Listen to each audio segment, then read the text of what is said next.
Hello students, मेरा नाम वरुण है और मैं आज इस वीडियो में आपको इंट्रोडक्शन ऑफ इकोनॉमी अर्थव्यवस्था के परिचय को पढ़ाऊंगा। इसमें हम लोग बेसिकली इकोनॉमिक सेक्टर अर्थव्यवस्था के क्षेत्र के बारे में पढ़ेंगे, क्योंकि आज के समय में अर्थव्यवस्था के जो क्षेत्र हैं उन क्षेत्रों का हमारे आर्थिक प्रक्रिया इकोनॉमिक एक्टिविटी में अलग अलग कंट्रीब्यूशन है, जिसके कारण हमें इकोनॉमिक सेक्टर अर्थव्यवस्था के क्षेत्र की नॉलेज होनी बहुत ही जरूरी है।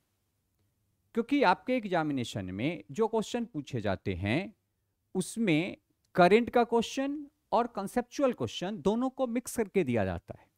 तो अगर हमें कंसेप्चुअल क्वेश्चन का अगर ज्ञान हो सही तरीके से तो हम करंट के क्वेश्चन को भी इजीली सॉल्व कर लेते हैं।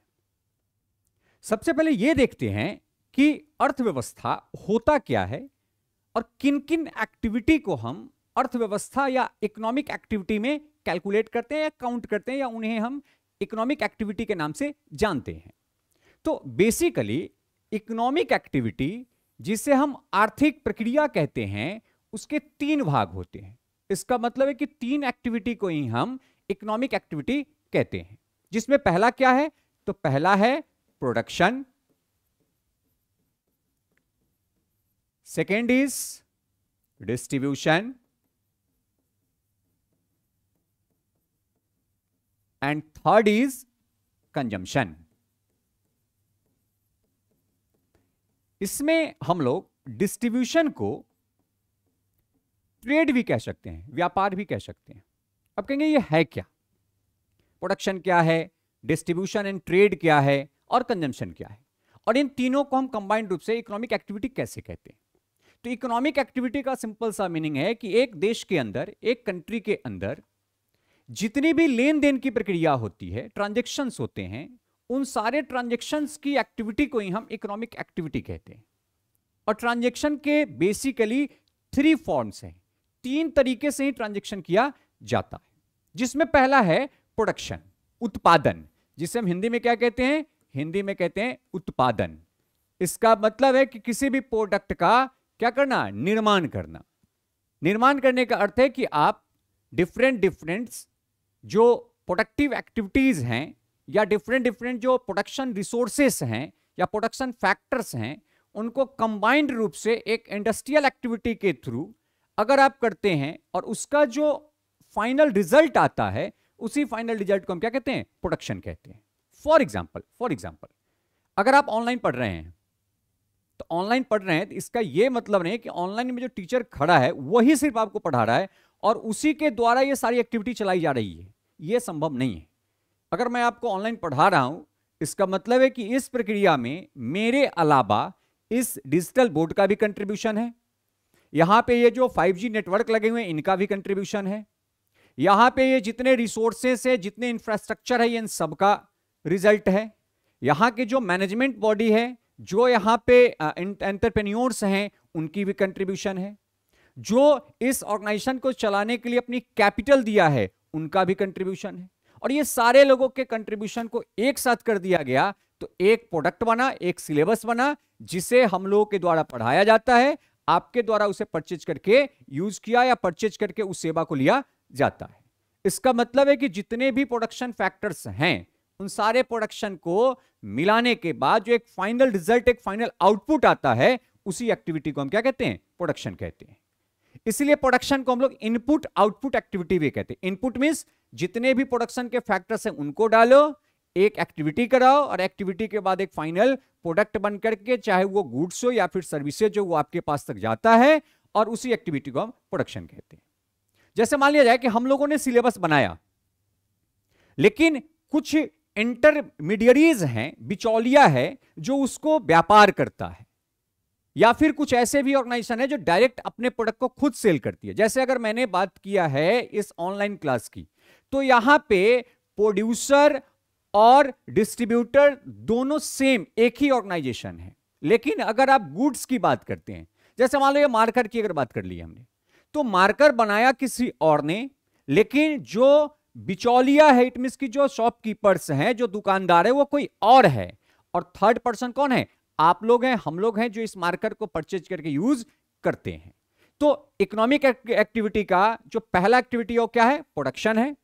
प्रोडक्शन के बाद इस एक्टिविटी को क्या किया जाता है? डिस्ट्रीब्यूशन किया जाता है, मार्केट में भेजा जाता है, और डिस्ट्रीब्यूशन के बाद हम कस्टमर के द्वारा इस गुड्स एंड सर्विसेज को परचेज करके कंज्यूम किया जाता है, और हम अपने नीड्स एंड वांट्स को उस एक्टिविटी के थ्रू फुलफिल करते हैं। जैसे मान लिया जाए एक व्यक्ति है जो किसी कंपनी में काम कर रहा है, कंपनी में काम कर रहा है, इसका मतलब वो उस कंपनी के गुड्स एंड सर्विसेज को प्रोड्यूस करने में अपना कंट्रीब्यूशन दे रहा है, जिसके बिहाफ में उस व्यक्ति के पास से क्या आ रहा है? उस व्यक्ति के पास उस कंपनी से, उस ऑर्गेनाइजेशन से रेवेन्यू आ रही है, पैसा आ रहा है, उसका इनकम आ रहा है। उसने क्या किया? उस इनकम में से कुछ पैसे को अपने भविष्य के लिए, अपने बच्चों को पढ़ाने के लिए, अपने जीवन यापन के लिए, घर बनाने के लिए, गाड़ी खरीदने के लिए, या और भी बहुत सारी उनकी एक्टिविटी है, इसके लिए उन्होंने कुछ पैसे को सेव कर दिया, बैंक में डाल दिया, और कुछ पैसे को डे टू डे लाइफ की जो जरूरतें हैं, नीड्स, वांट्स, डिजायर्स हैं, उनको फुलफिल करने के लिए मार्केट में खर्च किया।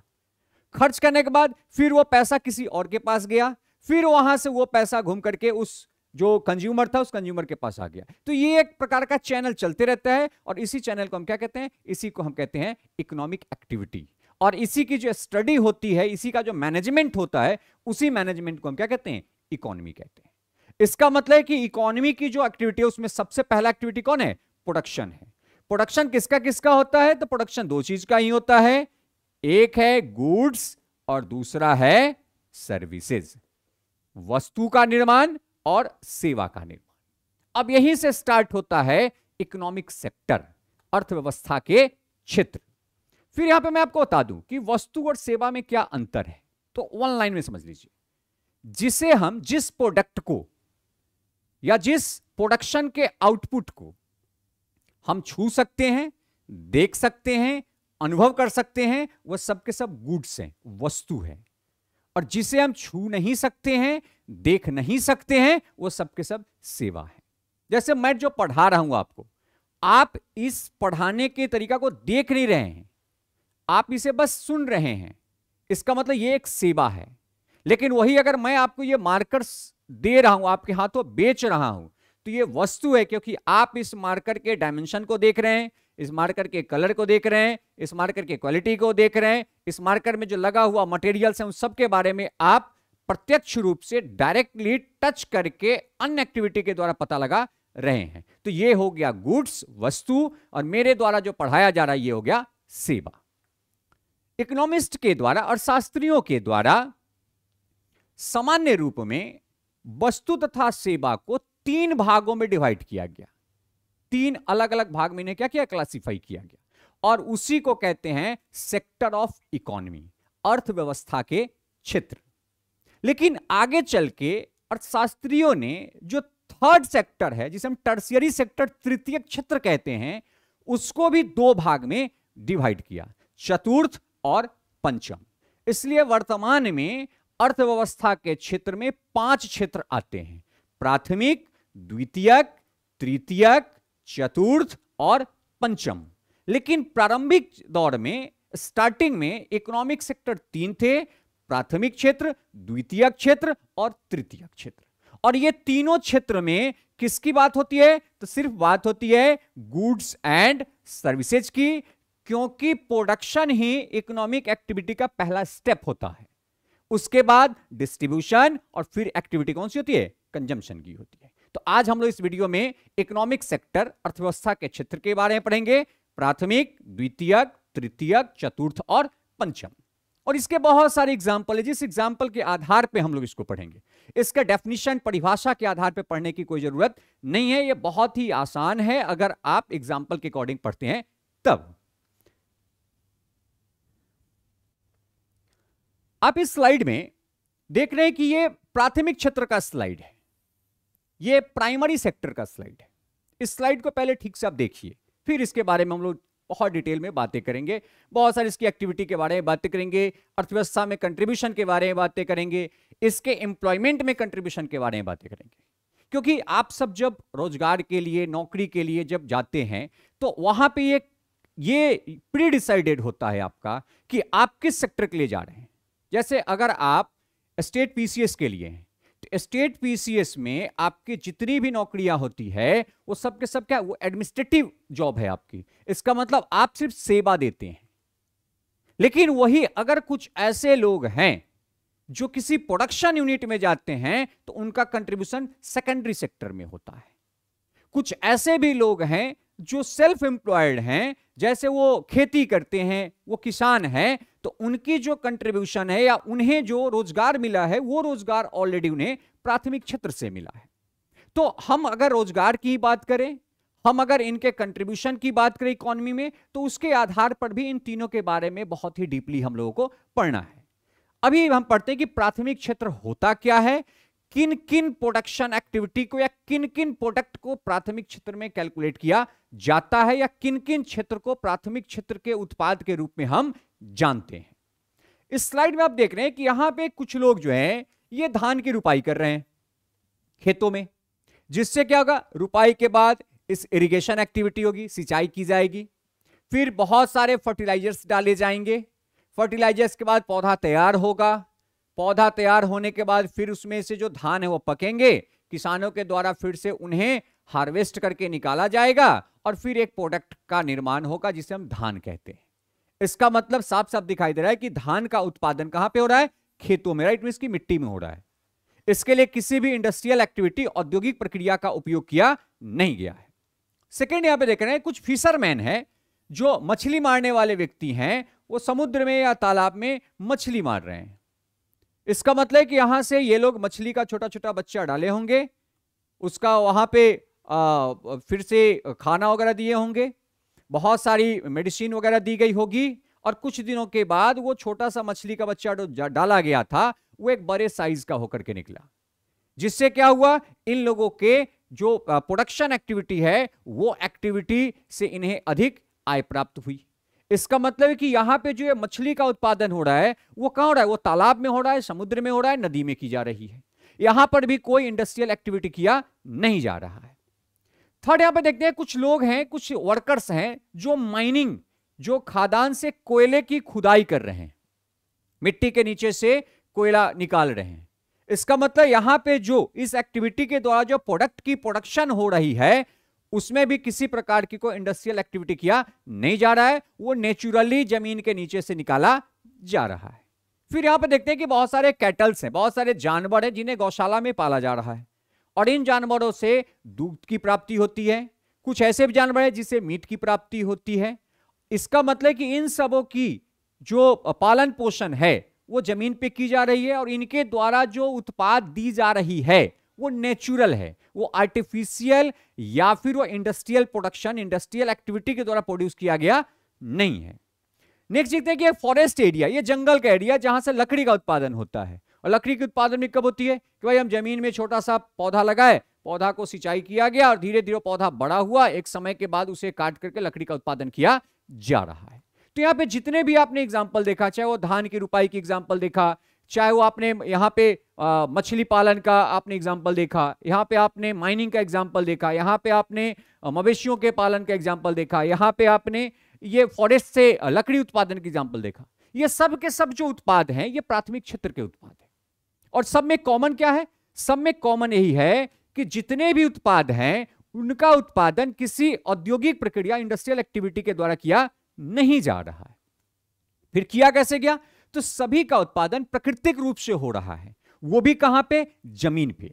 इसका अर्थ है कि प्राथमिक क्षेत्र में हम लोग वैसे वस्तुओं को रखते हैं या वैसे उत्पाद को रखते हैं जिसके उत्पादन किसी इंडस्ट्रियल एक्टिविटी, औद्योगिक प्रक्रिया के द्वारा नहीं किया गया हो।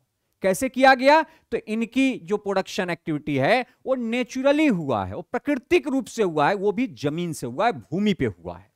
इसलिए भूमि से प्रत्यक्ष रूप में प्राकृतिक रूप से मिलने वाले सभी उत्पाद को हम लोग किस क्षेत्र के उत्पाद में काउंट करते हैं, प्राथमिक क्षेत्र के उत्पाद में काउंट करते हैं, जो यहां पे डेफिनेशन के रूप में भी लिखा गया है कि अर्थव्यवस्था का वह क्षेत्र जहां प्राकृतिक संसाधन को उत्पादन के रूप में प्राप्त किया जाता है उसी उत्पाद को हम प्राथमिक क्षेत्र में काउंट करते हैं। जैसे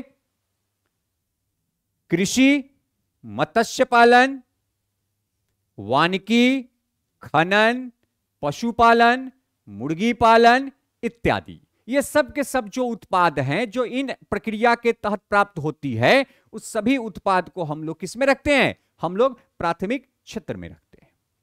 अब फिर बात आती है कि प्राथमिक क्षेत्र में जो काम करते हैं वो बहुत मेहनत का काम होता है, बहुत खून पसीना जलाना पड़ता है। आप देखते भी हैं खेत में काम करने वाले जो किसान होते हैं कितना मेहनत करते हैं, एकदम दिन दिन भर वो 42 डिग्री 45 डिग्री टेम्परेचर में खेतों में हल चलाते रहते हैं, खेतों में कुदाल से काम करते रहते हैं, खेतों में निराई कुराई का काम करते रहते हैं, उन्हें कोई फर्क नहीं पड़ता है। ठंड में हम घर में रहते हैं और ठंड में गेहूं की जो खेतें होती हैं उसमें दिसंबर जनवरी के महीने में वो लोग रात रात भर जग के पानी पटाते रहते हैं। वहां पे क्या करते हैं? इरिगेशन एक्टिविटी करते रहते हैं। हम लोग अगर दिसंबर के महीने में अगर आपको टच करने को दिया जाए ठंडा पानी तो हम लोग उससे क्या करते हैं? परहेज करते हैं कि यार बहुत ठंड है। लेकिन एक किसान उस ठंड के मौसम में भी जब टेम्परेचर 7, 8 डिग्री, 9 डिग्री, 10 डिग्री होता है, वो रात के समय में उन खेतों में क्या करता है? वो खेतों में इरिगेशन एक्टिविटी करती है। अगर मार्च अप्रैल का देख ले तो मार्च अप्रैल में हम लोग धूप से बचते हैं, दोपहर के समय धूप में नहीं निकलते हैं, और हमारे देश के जो किसान हैं वो उस समय खेतों में गेहूं की कटाई करवाते रहते हैं और गेहूं की कटाई करते भी रहते हैं, या फिर हार्वेस्टिंग एक्टिविटी उसके जो दाना निकालने की प्रक्रिया वो करते रहते हैं। उन्हें कोई फर्क नहीं पड़ता है। आप देखते हैं माइनिंग में जो कोल माइंस के जो वर्कर्स होते हैं, कभी आप उन्हें देखेंगे, वो माइनिंग में रहते रहते उनके पूरे बॉडी का कलर चेंज हो गया, तो वो ब्लैक होकर रहते हैं। पता ही नहीं चलता है कि 10 साल पहले जो व्यक्ति था क्या वो इस माइनिंग में काम करने के बाद ये वही व्यक्ति है क्या? नहीं, उनका बहुत सारी जो ऊपरी कलर है, उनका जो स्किन का कलर है, वो सब के सब चेंज होकर रहते हैं। अगर आप देखते हैं फिशरमैन को, आप कभी मछली मारने वाले को देखिएगा, ठंड के महीने में जहां हम लोग रजाई कंबल से बाहर नहीं निकलना चाहते हैं, वो नदी तालाब में उस सुबह सुबह वो क्या करते हैं? मछली वहां से पकड़ते हैं। इसका अर्थ है कि इन क्षेत्रों में काम करने वाले जो वर्कर हैं उन्हें बहुत अधिक कठिन कार्य करना पड़ता है, उनका बहुत खून पसीना जलता है। इसीलिए प्राथमिक क्षेत्र में काम करने वाले लोगों को हम लोग red collar worker, red collar श्रमिक के नाम से जानते हैं, क्योंकि इनके इतना मेहनत करने वाला किसी भी क्षेत्र में व्यक्ति नहीं होता है। तो सर्वाधिक मेहनत करने वाला व्यक्ति कौन है? जो कहां पे काम करता है? प्राथमिक क्षेत्र के उत्पाद के उत्पादन में काम करता है। इसीलिए हम इन्हें क्या कहते हैं? इसलिए हम इन्हें रेड कॉलर श्रमिक के नाम से जानते हैं। फिर जब आगे हम तीनों सेक्टर पढ़ने के बाद जाएंगे कि किस क्षेत्र का हमारे अर्थव्यवस्था के उत्पादन में और हमारे अर्थव्यवस्था के रोजगार में सर्वाधिक सहयोग है। आपको प्रैक्टिकली यह पता है कि सबसे अधिक रोजगार देने वाला जो क्षेत्र है वो कौन सा है? वो है कृषि। और कृषि किस क्षेत्र में आता है? प्राथमिक क्षेत्र में आता है। इसीलिए वर्तमान समय में भी भारत में सर्वाधिक रोजगार की जो संसाधन है वो इकोनॉमिक सेक्टर का कौन सा सेक्टर है? तो इकोनॉमिक सेक्टर का वो प्राथमिक सेक्टर है, प्राइमरी सेक्टर है।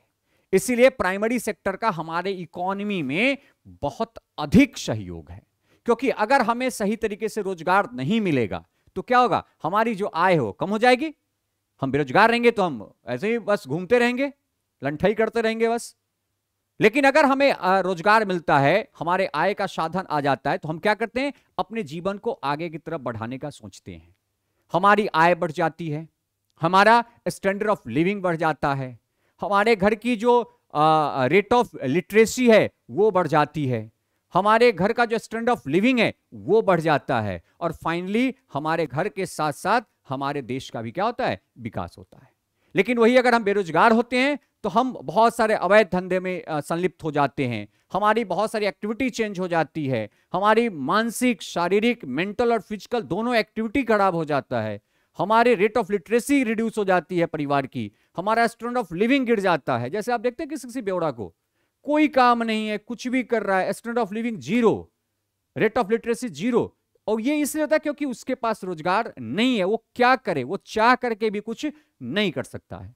इसीलिए हमारी इकोनॉमी में रोजगार देने में जो सबसे बड़ा कंट्रीब्यूशन है वो किस क्षेत्र का है? वो प्राथमिक क्षेत्र का है, प्राइमरी सेक्टर का है। और इस सेक्टर के लोग बहुत ही मेहनती होते हैं, इसलिए उन्हें क्या कहा गया है? उन्हें रेड कॉलर वर्कर कहा जाता है, जो आगे फिर से हम लोग इस पे बात करेंगे।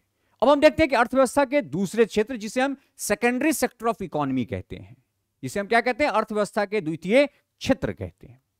पहले इस द्वितीय क्षेत्र को देखने से पहले आप यहां पे आ जाइए, इसकी एग्जांपल पे देखते हैं, आसानी से समझ में आ जाएगा। जैसे प्राथमिक क्षेत्र समझ में आ गया, द्वितीय क्षेत्र भी समझ में आ जाएगा। आप यहां पे देख रहे हैं, ये एक बेकरी वाला है जो बिस्किट बना रहा है।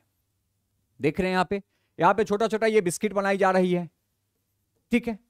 यहां पे देख रहे हैं कि एक ऑर्गेनाइजेशन है जिसमें कपड़े की सिलाई, स्टिचिंग हो रही है, कपड़े की सिलाई हो रही है। बड़ा सा कपड़ा को काट करके और उसके स्टिचिंग करके एक फाइनल प्रोडक्ट, फाइनल एक शर्ट वगैरह बनाया जा रहा है।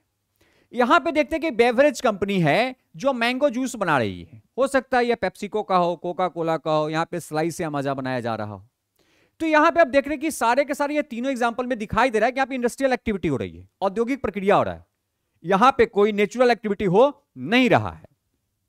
बात आती है कि यह औद्योगिक प्रक्रिया हो कैसे रहा है, औद्योगिक प्रक्रिया का संसाधन रॉ मटेरियल्स कहां से आया। तो आप यहां पे एग्जांपल में देख लीजिए, ये क्या बन रहा है, बिस्किट। बिस्किट किस चीज से बनता है, आटे से, मैदा से, रिफाइन या घी की जरूरत होती है, चीनी की जरूरत होती है।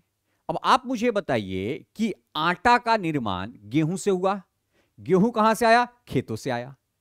इसका मतलब है कि इस क्षेत्र का जो रॉ मटेरियल है वो कहां से आया, किस क्षेत्र से आया, प्राथमिक क्षेत्र से आया, जो हमने पहले पढ़ा है। हमने पहले देखा है ना कि यहां पे देखिए ये खेती हो रही है, यहां पे मान लो कि ये गेहूं का खेत है और यहां से गेहूं का उत्पादन होगा। गेहूं से क्या बनेगा, आटा, और उस आटा का उपयोग कहां किया जाएगा, इस बेकरी में। क्या बनाने में, इस बेकरी के बिस्किट बनाने में, इस बेकरी के ब्रेड बनाने में, ठीक है। फिर आप यहां पे देखिए कि ये क्या हो रहा है, ये स्टिचिंग की जा रही है, सिलाई की जा रही है। सिलाई के लिए क्या चाहिए, कपड़ा।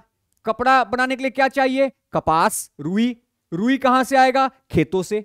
इसका मतलब है कि इस काम के लिए, इस इंडस्ट्री के लिए भी जो रॉ मटेरियल्स है, वो रॉ मटेरियल्स कहां से आ रहा है, खेतों से आ रहा है। और खेतों से जो उत्पादन होती है वो किस क्षेत्र का उत्पाद है, प्राथमिक क्षेत्र का उत्पाद है। थर्ड देखते हैं, यहां पे क्या है, मैंगो पल्प बनाई जा रही है, बेवरेज बनाई जा रही है, बेवरेज प्रोडक्ट्स बनाई जा रही है, पेय पदार्थ बनाया जा रहा है। मान लेते हैं ये क्या बन रहा है, स्लाइस बन रहा है। स्लाइस के लिए मटेरियल कहां से चाहिए, एसेंस कहां से चाहिए, मैंगो पल्प कहां से चाहिए, भाई बागान से, मैंगो के बागान से मैंगो आएगा। और मैंगो के बागान से मैंगो का उत्पादन हो रहा है, किस क्षेत्र का उत्पाद है, प्राथमिक क्षेत्र का उत्पाद है। इसका मतलब कि इस इंडस्ट्री के इस प्रोडक्शन एक्टिविटी में भी रॉ मटेरियल कहां से आ रहा है, तो रॉ मटेरियल इनका जो है वो आ कहां से रहा है, तो वो आ रहा है प्राइमरी सेक्टर से। इसका मतलब हम कह सकते हैं कि अर्थव्यवस्था का वह क्षेत्र जिसमें उत्पाद की उत्पादन औद्योगिक प्रक्रिया के द्वारा किया जाता है तथा उसके उत्पादन के लिए कच्चे माल प्राथमिक क्षेत्र से ली जाती है, उसी उत्पाद की गई उत्पाद को हम किसमें काउंट करते हैं, द्वितीय क्षेत्र के उत्पाद में काउंट करते हैं। तो आप डेफिनेशन भी समझ गए और इसका एग्जाम्पल भी समझ गए। आप तीनों में फिर से मैं बता दूं कि यहां पे भी इंडस्ट्रियल एक्टिविटी है, यहां पे भी इंडस्ट्रियल एक्टिविटी है, यहां पे भी इंडस्ट्रियल एक्टिविटी है, कोई नेचुरल एक्टिविटी नहीं है। लेकिन इन तीनों सेक्टर में जो रॉ मटेरियल हैं वो किस सेक्टर से आया, प्राइमरी सेक्टर से आया। इनका भी रॉ मटेरियल फाइनली कहां से आया है, तो इनका भी जो रॉ मटेरियल है वो प्राइमरी सेक्टर से आया है। इनका भी रॉ मटेरियल कहां से आया, प्राइमरी सेक्टर से आया। और इस रॉ मटेरियल का इंडस्ट्री एक्टिविटी करा के एक प्रोडक्ट की प्रोडक्शन की गई और उन सारे के सारे प्रोड्यूस की गई प्रोडक्ट को हम किस क्षेत्र में रखते हैं, तो हम इकोनॉमी के सेकेंडरी सेक्टर में, द्वितीय क्षेत्र में रखते हैं। अब हम आते हैं इनके डेफिनेशन के ऊपर, बहुत साधारण से डेफिनेशन है। यहां पे लिखा है कि अर्थव्यवस्था का वह क्षेत्र जो प्राथमिक क्षेत्र के उत्पादों को अपनी गतिविधियों में कच्चे माल की तरह उपयोग करता है, उसे द्वितीय क्षेत्र कहते हैं। इसका मतलब है कि आपने देखा यहां पे कि इसमें भी जो कच्चा माल है वो कहां से आया, प्राथमिक क्षेत्र से। इसका कच्चा माल भी कहां से आया, प्राथमिक क्षेत्र से। इसका कच्चा माल भी कहां से आया, प्राथमिक क्षेत्र से। और औद्योगिक प्रक्रिया के द्वारा एक नई वस्तु का उत्पादन किया गया है, उसी क्षेत्र को हम द्वितीय क्षेत्र कहते हैं। दूसरे शब्दों में यहां पे भी वही कह रहा है कि वह क्षेत्र जो प्राथमिक क्षेत्र के कच्चे माल को लेकर उससे औद्योगिक प्रक्रिया के द्वारा अंतिम उत्पाद में परिवर्तित करती है, उस क्षेत्र को हम द्वितीय क्षेत्र कहते हैं। जो मैंने आपको ऑलरेडी इस एग्जांपल में बताया है कि यहां से आम लिया गया प्राथमिक क्षेत्र से और उस आम से आम का जूस बनाया गया, मैंगो पल्प बनाया गया। तो प्राथमिक क्षेत्र से रॉ मटेरियल लिया, औद्योगिक प्रक्रिया करवाया और एक नया प्रोडक्ट का प्रोडक्शन किया। उस प्रोडक्ट को हम किस सेक्टर में रखते हैं, उस प्रोडक्ट को हम सेकेंडरी सेक्टर ऑफ इकोनॉमी, अर्थव्यवस्था के द्वितीय क्षेत्र में रखते हैं। अब देखिए, अब बात आती है श्रमिक के श्रम की, मेहनत की। तो सबसे अधिक मेहनत कौन करता है? प्राथमिक क्षेत्र वाले। आप सब लोग जानते हैं, हमारे आपके घर में भी लोग हैं, हम लोग भी कभी जाते हैं तो काम करते हैं अपने खेतों में, हमें पता है कि कितनी मेहनत करनी पड़ती है, धूप का सही प्रभाव हमारे शरीर पे क्या होता है ये काम करने वाले को पता होता है। लेकिन ये जो द्वितीय क्षेत्र है इसके भी वर्कर को मेहनत करनी पड़ती है, लेकिन प्राथमिक क्षेत्र के वर्कर से थोड़ा कम। जैसे मान लो एक इंडस्ट्री है जहां पे ये मैंगो पल्प बन रहा है, वहां भी तो गर्मी लगती है ना, बहुत मशीनरी लगा हुआ है, ऐसा तो नहीं कि एकदम पूरे फुल्ली एसी होगा लगा हुआ, एकदम टेम्परेचर 18 डिग्री होगा, ऐसा कुछ नहीं है। मशीनरी है, वहां पे बहुत सारे इक्विपमेंट्स चल रहे हैं, हो सकता है वहां पे कोई चिमनियां चल रही जिसमें आग जल रहा हो, तो वहां के वर्कर को भी बहुत अधिक कष्ट होता है काम करने में, लेकिन प्राथमिक क्षेत्र से थोड़ा कम। इसीलिए सेकेंडरी सेक्टर में काम करने वाले वर्कर को हम लोग ब्लू कॉलर वर्कर कहते हैं, और प्राथमिक क्षेत्र में काम करने वाले वर्कर को हम लोग रेड कॉलर वर्कर कहते हैं। अब बात आती है कि क्या रोजगार में इसका कंट्रीब्यूशन प्राथमिक क्षेत्र से अधिक है या कम है? तो नहीं, सेकेंडरी सेक्टर का कंट्रीब्यूशन प्राथमिक क्षेत्र से बहुत अधिक कम है। आप इसका प्रैक्टिकल एग्जांपल देखिए, आपके शहर में आप जहां से भी बिलोंग करते हो, अब देखते हैं कि वहां पे सर्विस प्रोवाइडिंग ऑर्गेनाइजेशन कितनी है और वहां पे गुड्स प्रोड्यूसर ऑर्गेनाइजेशन कितनी है, वस्तु बनाने वाली कितनी कंपनियां हैं, सेवा देने वाली कितनी कंपनियां हैं, या फिर कितने लोग आपके गांव में खेतों में काम करते हैं। अगर इसको आप देखेंगे तो यह पाएंगे कि कंपनियों में काम करने वाले वर्करों की संख्या खेतों में काम करने वाले वर्करों की संख्या से बहुत ही कम होता है, लगभग आधे के बराबर होता है। इसीलिए सेकेंडरी सेक्टर का जो कंट्रीब्यूशन है वो प्राथमिक क्षेत्र के कंट्रीब्यूशन से, किसमें कंट्रीब्यूशन? एम्प्लॉयमेंट में, और कहीं की बात हम नहीं कर रहे हैं, रोजगार में कंट्रीब्यूशन बहुत ही कम होता है। इसके जो परसेंटेज है वो एनएसएसओ का जो रिपोर्ट आया था 68th राउंड का रिपोर्ट, उसके बारे में हम लोग पढ़ेंगे, जो नेक्स्ट टू नेक्स्ट स्लाइड में हमें पढ़ना है। तो द्वितीय क्षेत्र समझ में आ गया कि वैसा क्षेत्र जहां पे उत्पाद को उत्पादन करने के लिए हम किस एक्टिविटी का यूज करते हैं? इंडस्ट्रियल एक्टिविटी का। लेकिन रॉ मटेरियल कहां से आता है? प्राइमरी सेक्टर से। इसका मतलब कि वैसा सेक्टर जो प्राथमिक क्षेत्र के ऊपर निर्भर हो उसे हम द्वितीयक कहते हैं। इसका मतलब अगर गेहूं उत्पादन होना बंद हो जाएगा तो आटा से बनने वाला बिस्किट बनना भी बंद हो जाएगा। कपास का उत्पादन अगर बंद हो जाएगा तो सूती कपड़ा भी बिकना बंद हो जाएगा। अगर आम का उत्पादन बंद हो जाएगा तो मैंगो पल्प या आम का जूस बनना भी बंद हो जाएगा, आप उसे बना नहीं सकते हैं। अर्थात हम कह सकते हैं कि जो ये द्वितीयक क्षेत्र है ये उत्पादन के लिए किसके ऊपर निर्भर है? तो ये उत्पादन के लिए प्राथमिक क्षेत्र के ऊपर निर्भर है, क्योंकि प्राथमिक क्षेत्र ही इसे वस्तु के उत्पादन के लिए कच्चे माल की सप्लाई करता है, और बिना कच्चे माल का वस्तु का उत्पादन करना संभव नहीं होता है। अब हम देखते हैं कि अर्थव्यवस्था का तीसरा क्षेत्र क्या है। आपने दोनों क्षेत्र में बात किया है, प्राथमिक और द्वितीयक दोनों में आपने बात किया किसका? तो दोनों में बात किया सिर्फ वस्तु का, सेवा का तो बात ही नहीं किए। तो तृतीयक क्षेत्र में सिर्फ सेवा को रखा गया, इसीलिए तृतीयक क्षेत्र को हम लोग सेवा क्षेत्र के नाम से भी जानते हैं, क्योंकि जितने भी प्रकार के सेवाएं हैं उन्हें तृतीयक क्षेत्र में ही समाहित किया गया है, जो यहां पर इस स्लाइड में कुछ एग्जाम्पल के द्वारा भी बताया गया है। जैसे यहां पे देख रहे हैं कुछ कॉलर लोग बैठे हुए हैं जो कॉल सेंटर वाले हैं। इनका काम क्या है? हमें फोन पे सुविधा प्रदान करना, फोन पे इंफॉर्मेशन देना, जिस इंफॉर्मेशन को फॉलो करके हम अपने प्रॉब्लम्स को, इश्यूज को सॉर्ट आउट करते हैं। यहां पे देख रहे हैं बहुत सारे ट्रांसपोर्ट के मोड हैं, कार है, बस है, ट्रेन है, मेट्रो है, एरोप्लेन है, इत्यादि हैं, और ये सब के सब हमें सेवा देते हैं। नीचे आप देखें बैंकिंग सिस्टम है, ये भी एक प्रकार का सर्विस ऑर्गेनाइजेशन है जो हमारे पैसे को लेके और किसी और को देता है, किसी और से पैसा लेके हमें देता है। हमारे पास एक्स्ट्रा पैसा होता है तो अपने पास डिपॉजिट करता है, हमारे पास पैसे की कमी होती है तो हमें लोन प्रोवाइड करता है। इसका मतलब ये भी एक प्रकार का क्या है? ये बिचौलिया है, ये ग्राहकों के बीच का बिचौलिया। एक से पैसा लिया, दूसरे को पैसा दिया, जिससे लिया पैसा उससे ब्याज कम दिया, जिसे पैसा दिया उससे ब्याज अधिक लिया, बीच का जो डिफरेंस हो इनका प्रॉफिट्स हो जाता है, इनकी ग्रॉस प्रॉफिट हो जाती है। तो ये भी एक प्रकार का सेवा प्रदान करने वाली संगठन है। अब बात आती है कि तृतीयक क्षेत्र, टर्शियरी सेक्टर इतना महत्वपूर्ण क्यों है? आप सिंपल समझिए, वन लाइन में, अगर आपने एक इंडस्ट्री सेटअप करने का प्लान किया, ठीक है, इंडस्ट्री सेटअप करने के लिए आपको क्या चाहिए? तो बेसिकली 4 फैक्टर्स चाहिए, लैंड, लेबर, कैपिटल और आपका खुद होना भी वहां पे बहुत जरूरी है, जिसे हम कहते हैं प्रोड्यूसर या एंटरप्रेन्योर कहते हैं। आपको अगर लैंड लेना है तो आपको जाना पड़ेगा लैंड ओनर के पास में, ठीक है, आप वहां पे गए, वहां से आप उनसे रेंट पे लैंड ले लिए। आपको क्या चाहिए? लेबर। लेबर के लिए आपको जाना पड़ेगा सर्विस मार्केट में, जहां पे लेबर हो जो अपनी सेवा बेचने को तैयार हो। कहां आ गए आप? टर्शियरी सेक्टर में। आपको पूंजी लेना है, पूंजी लेने के कहां जाएंगे? बैंक में। बैंक कहां गया? टर्शियरी सेक्टर में। और आप खुद प्रोड्यूसर हैं, आप भी रिस्क ले रहे हैं। रिस्क लेना भी एक प्रकार की क्या है? सेवा है। हम रिस्क लेते हैं तो हमें बेनिफिट मिलता है। तो आप भी किस सेक्टर के हैं? आप भी तृतीय क्षेत्र के हैं।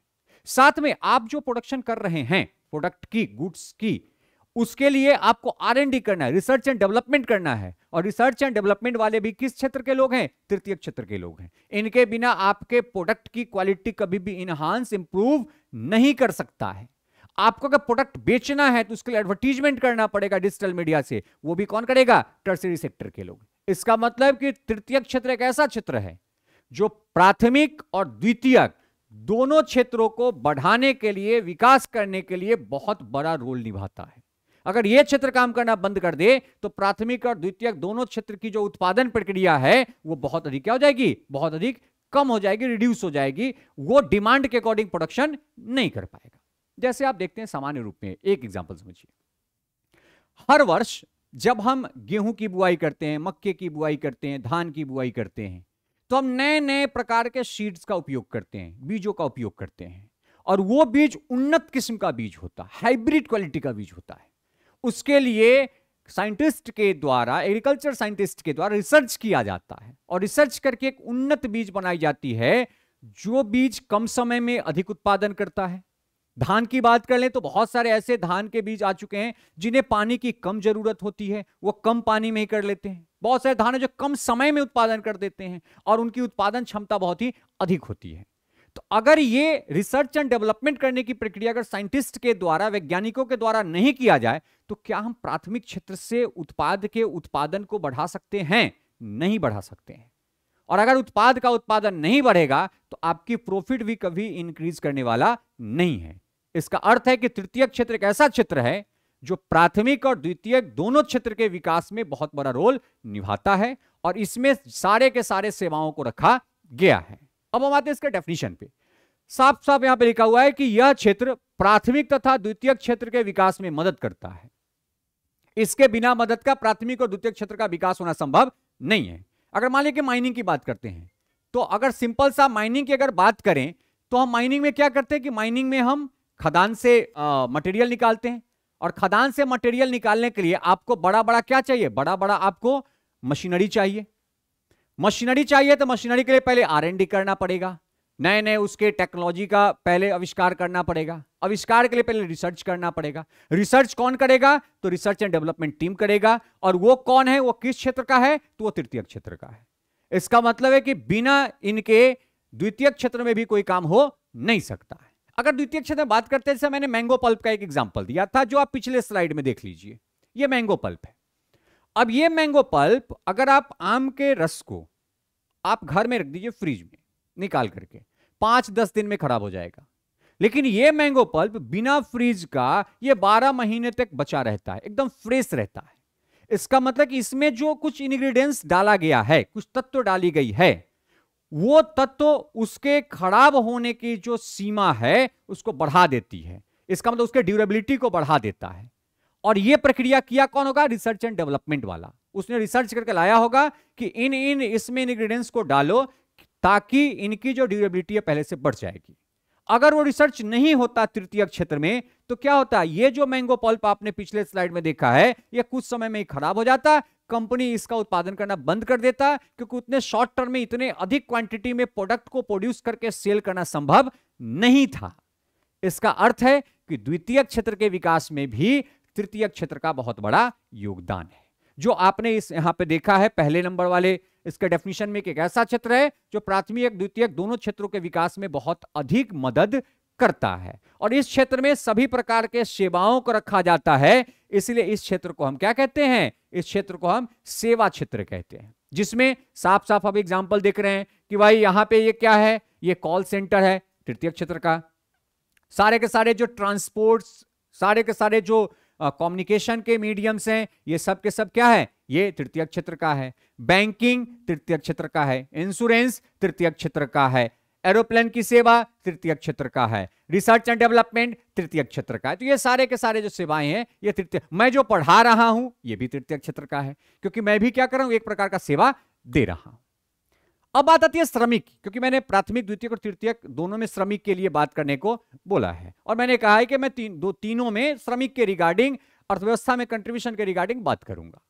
लेकिन अभी बात करते हैं कि इसमें श्रमिक कैसा काम करते हैं। तो आप जानते हैं मैं पढ़ा रहा हूं, ये खूबसूरत सा एक छोटा सा ये एक स्टूडियो है, एसी लगा हुआ है, यहाँ पे डिजिटल बोर्ड लगा हुआ है, अच्छे तरीके से हम तैयार होकर के आए हैं, सब कुछ ठीक है, एकदम कोई दिक्कत नहीं, मेरा कॉलर कहीं से गंदा होने वाला नहीं है। इसका मतलब है कि इस क्षेत्र में काम करने वाले वर्कर को बहुत कम कष्ट सहना पड़ता है, इनका कॉलर कभी गंदा वंदा होता नहीं है। इसीलिए इस क्षेत्र के श्रमिकों को हम व्हाइट कॉलर श्रमिक के नाम से जानते हैं, जिनका फिजिकल वर्क बहुत ही कम होता है, कष्ट का काम बहुत ही कम होता है।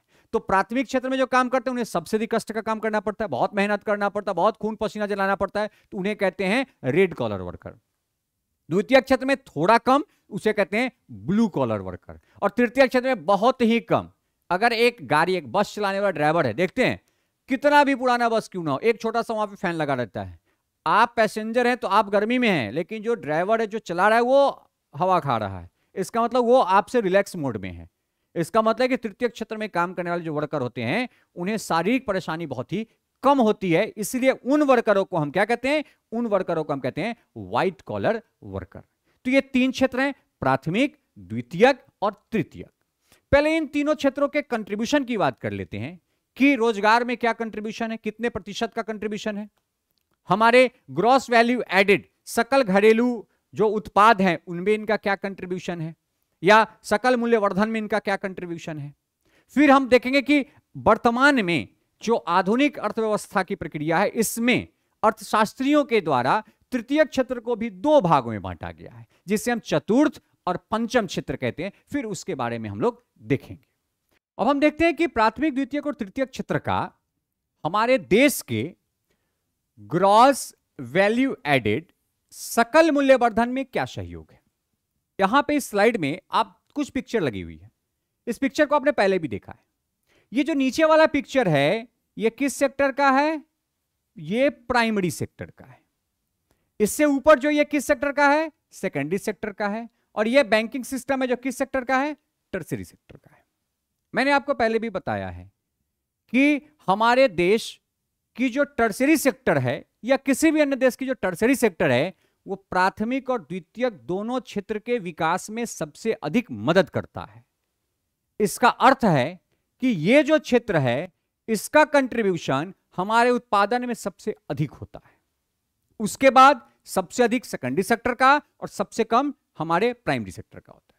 अब कहेंगे ऐसा क्यों, आपने तो बताया था कि सर सबसे अधिक जो रोजगार है वो प्राथमिक क्षेत्र से आता है, फिर प्रोडक्शन में आपके द्वारा ये क्यों कहा गया कि इनका सबसे कम कंट्रीब्यूशन है। तो इसका एक कंसेप्ट समझिए, जब भी हम लोग बात करते हैं ग्रॉस डोमेस्टिक प्रोडक्ट की तो हम इसमें हर समय बात करते हैं फाइनल गुड्स एंड सर्विसेज का।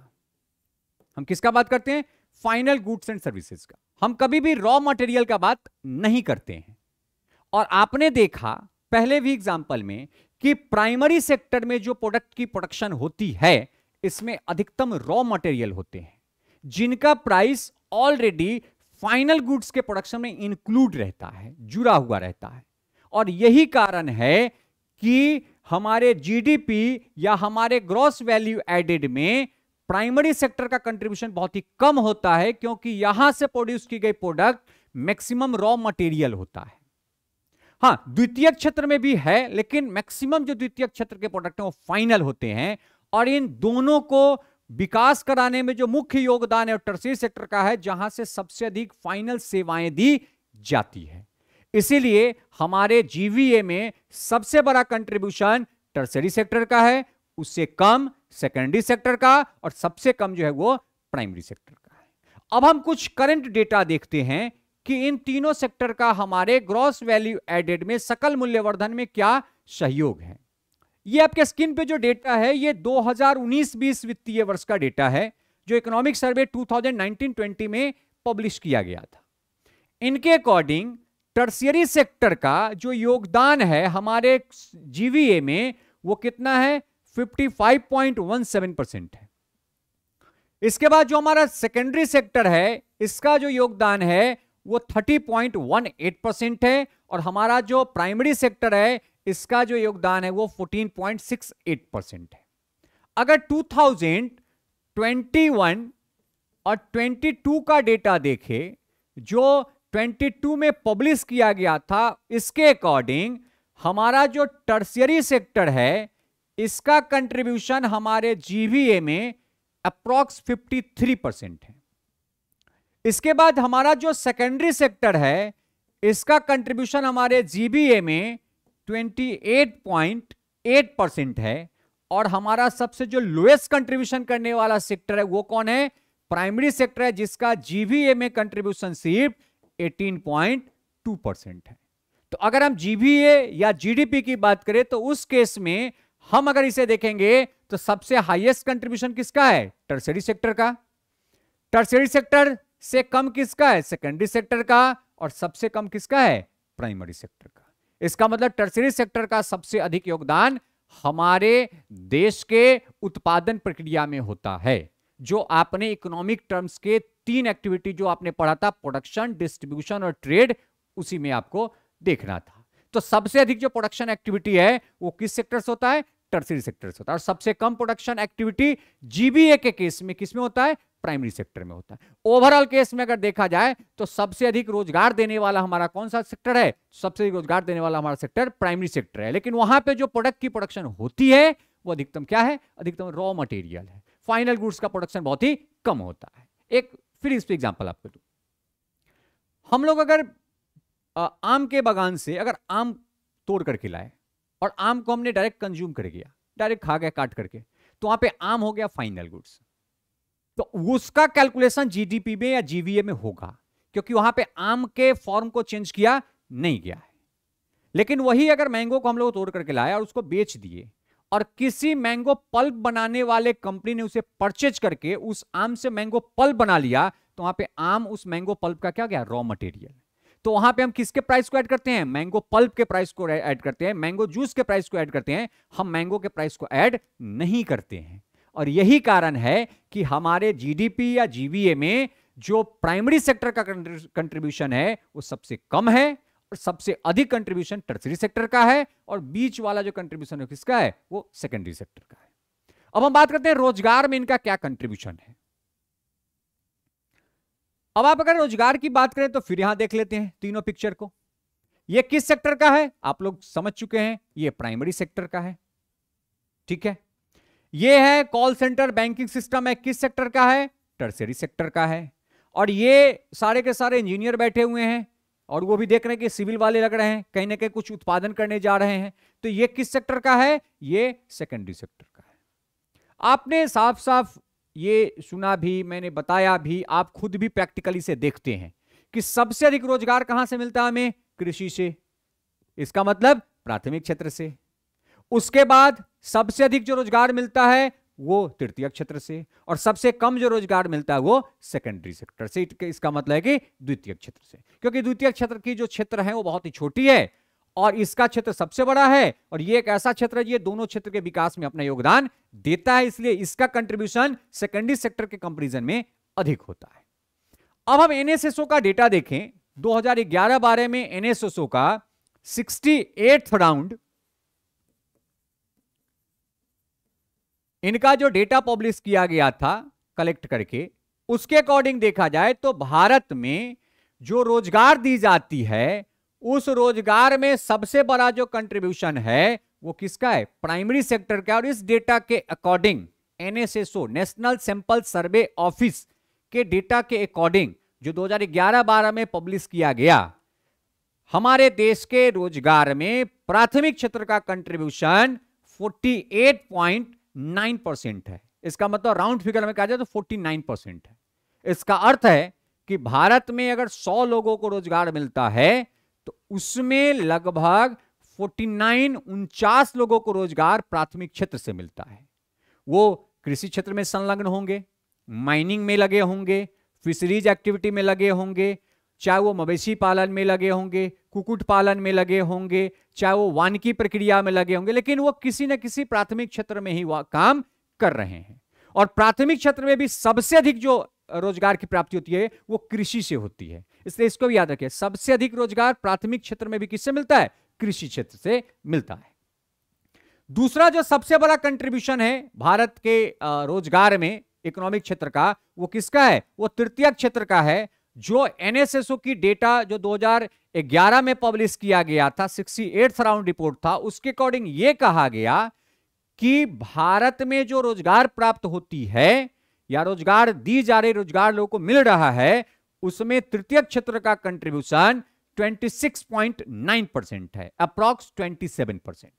इसका अर्थ है कि 100 लोगों को अगर रोजगार मिलता है तो उसमें लगभग 27 लोगों को रोजगार किस क्षेत्र में मिलता है? तृतीय क्षेत्र में, टर्शियरी सेक्टर, सेवा क्षेत्र में मिलता है। और उसी रिपोर्ट में यह कहा गया कि भारत के कुल रोजगार में जो द्वितीय क्षेत्र का कंट्रीब्यूशन है वो इस रिपोर्ट के अकॉर्डिंग कितना है? 24.2% है। इसका अर्थ है कि अगर 100 लोगों को रोजगार मिलता है तो लगभग 24 लोगों को रोजगार औद्योगिक प्रक्रिया या इंडस्ट्रियल एक्टिविटी या इंडस्ट्री में दी जाती है। तो ये एनएसएसओ का रिपोर्ट था जो 2011 में पब्लिश किया गया, और ये एनएसएसओ के 68वीं राउंड का रिपोर्ट था, जिसके अकॉर्डिंग ये बताया गया कि भारत में जो रोजगार दी जाती है उस रोजगार में सबसे बड़ा कंट्रीब्यूशन किसका है? प्राइमरी सेक्टर का है। दूसरा सबसे बड़ा कंट्रीब्यूशन किसका है? टर्शियरी सेक्टर का है। और तीसरा सबसे बड़ा कंट्रीब्यूशन किसका है? तो सेकेंडरी सेक्टर का है। तो आपने देखा कि रोजगार में सबसे बड़ा कंट्रीब्यूशन प्राइमरी सेक्टर का, दूसरा सबसे बड़ा कंट्रीब्यूशन टर्शियरी सेक्टर का, और सबसे लोएस्ट कंट्रीब्यूशन सेकेंडरी सेक्टर का। वही आपने देखा कि जीबीए में जो सबसे बड़ा कंट्रीब्यूशन है वो टर्शियरी सेक्टर का, उससे कम सेकेंडरी सेक्टर का, और सबसे कम किसका होता है? प्राइमरी सेक्टर का होता है। तो ये आपने दो डेटा देखा जो दो बहुत ही महत्वपूर्ण डेटा है जो आपसे एग्जामिनेशन में पूछा जाता है। तो आपने समझ गया कि प्राथमिक, द्वितीयक और तृतीयक क्षेत्र हमारे प्रोडक्शन एक्टिविटी और हमारे एम्प्लॉयमेंट एक्टिविटी के लिए कितना महत्वपूर्ण है, क्योंकि अगर प्रोडक्शन नहीं होगी तो एम्प्लॉयमेंट नहीं मिलेगा, एम्प्लॉयमेंट नहीं मिलेगा, हमारी इनकम नहीं बढ़ेगी, हमारी इनकम नहीं बढ़ेगी तो हमारा जो डेवलपमेंट है, ओवरऑल डेवलपमेंट है, या आप कह सकते हैं कि हमारे स्टैंडर्ड ऑफ लिविंग नहीं बढ़ेगी, और अगर हमारा स्टैंडर्ड ऑफ लिविंग नहीं बढ़ता है, इंप्रूव नहीं करता है, तो हमारा विकास होना कभी भी संभव नहीं है। इसलिए अर्थव्यवस्था के तीनों क्षेत्र बहुत ही महत्वपूर्ण क्षेत्र है, जिसको मैंने आपको इस स्लाइड में, 3-4 स्लाइड में आपको बताया है। अब हम आगे देखेंगे कि वर्तमान में जो अर्थशास्त्रियों के द्वारा अर्थव्यवस्था के जो तीसरे क्षेत्र हैं, तृतीय क्षेत्र, उनको भी कुछ भागों में डिवाइड किया गया, जिसे हम चतुर्थ और पंचम क्षेत्र के नाम से जानते हैं।